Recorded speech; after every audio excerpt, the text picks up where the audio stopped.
இந்த வண்டி நின்னதுக்கு காரணமே இந்த டிரைவர் வேலுதான் தெரியுமா? சின்ன விஷயமா பிளக்க புடுங்குவான், அத்தை புடுங்குவான், இத்த புடுங்குவான். ஊர் வரத்துக்கு 10 மைலுக்கு முன்னால வண்டி நிப்பாட்டிட்டு 1 மணி நேரம் 2 மணி லேட்டா வந்து ஓவர் டைம் வாங்கிக்கிறது. இன்னும் முடியுமா முடியாதா? இன்னைக்கு மெக்கானிக் வேற லீவு, உன் எலும்பு முடியுது. போய்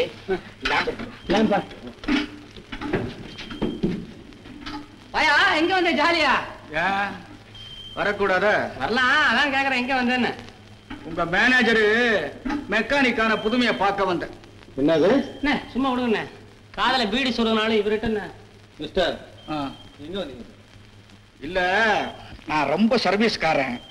சஸ்பெண்ட் சொன்ன உடனே எல்லாம் ஒரேடியா கேவலமா பேசுறாங்க.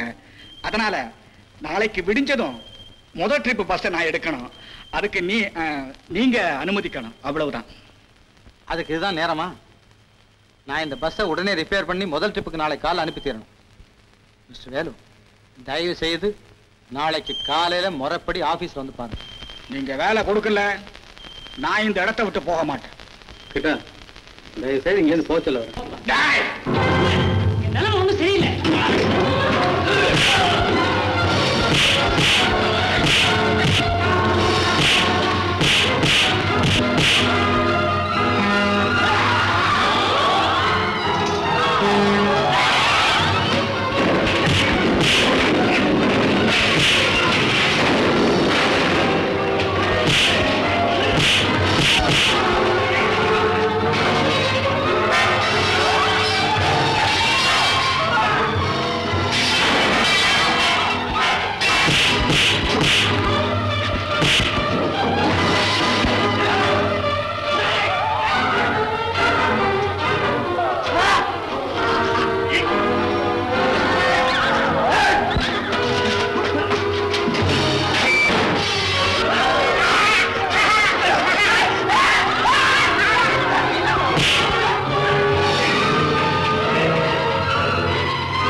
தொழிலாளிக்கு தொழிலாளி காட்டி கொடுக்க கூடாது.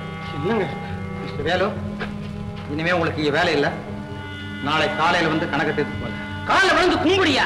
ஒருத்தத்தை உழைப்பா உழைச்சு 1ஆம் தேதிக்கு சம்பளம் கிடைக்க மாட்டேங்குது. இவ்வளவு கலாடா பண்ணிருக்க, உனக்கு நாளைக்கே பணம்யா.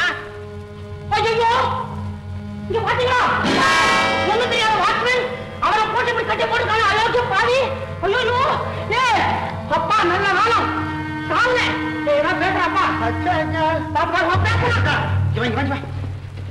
முதல்ல இவன் டாக்டர் கூட்டு போ. இவனையா? என்னங்க? சரிங்க, நீங்க சொல்றீங்கன்னு கூட்டி போறேன். இந்தாயோ அவர் சொல்றாரு, டாக்டர் கூட்டி போறேன். பாரு, வழியில ஏதாவது கலாட்டா பண்ண அங்க போய் எனக்கு மருந்து போட முடியாது வச்சிடாரு. அண்ணன் எனக்கு பயமா இருக்கு, கைய கால கட்டி கூட்டி போறேன். ஒண்ணும் செய்ய மாட்டான், நடக்கவே முடியல. சீக்கிரம் ஜாகிரதை கூட்டு போ. சொல்லி வாயா. கம்பெனிக்குள்ள அத்துமீறி நுழைஞ்சி கலாட்டா செய்த குற்றத்துக்காக மிஸ்டர் வேலுவை வேலையிலிருந்து டிஸ்மிஸ் பண்ணிருக்கேன். இதை நோட்டீஸ் போர்ட்ல போட்டுட்டு அவருக்கு ஒரு நகல் அனுப்பிடுங்க. அவர் வந்தாருன்னா சட்டப்படி அவருக்கு கொடுக்க வேண்டிய கணக்கு தீர்த்து கொடுத்துருங்க.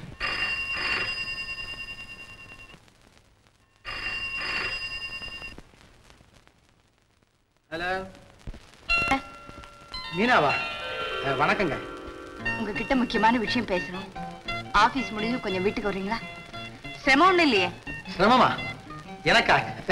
அப்படி ஒண்ணும் இல்லைங்க, நிச்சயமா வர்றேன். கண்டிப்பா வர்றேங்க. அதை விட எனக்கு என்ன வேற? சரிங்க, நன்றி.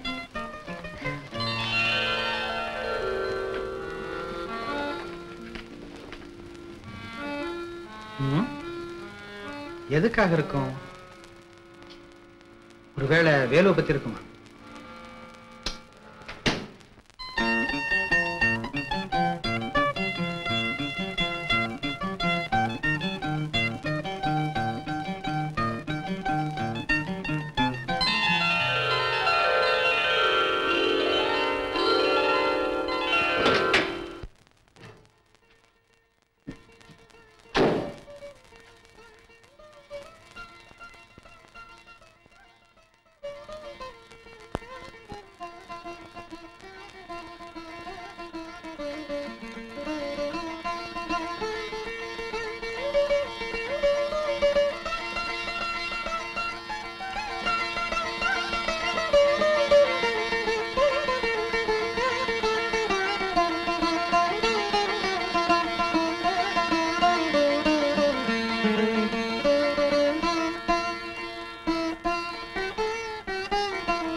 வாங்க, முந்தைய வந்துட்டீங்களா? அந்த அதிர்ஷ்டம் எனக்கு கிடைக்கல. அப்படின்னா உங்க விரல் அந்த வீணையில் எழுப்பின நாதத்தை என்னால முழுசா கேட்டு ரசிக்க முடியல. நான் வந்ததுல உங்க வாசிப்பு தடைபட்டுறதுன்னு நினைக்கிறேன். இல்ல இல்ல, உங்க வருகையை வீணாக்க கூடாதுன்னு நான் தான் வீணையை நிறுத்துறேன். நிக்கிறீங்களே, வாங்க வாங்க உட்காருங்க.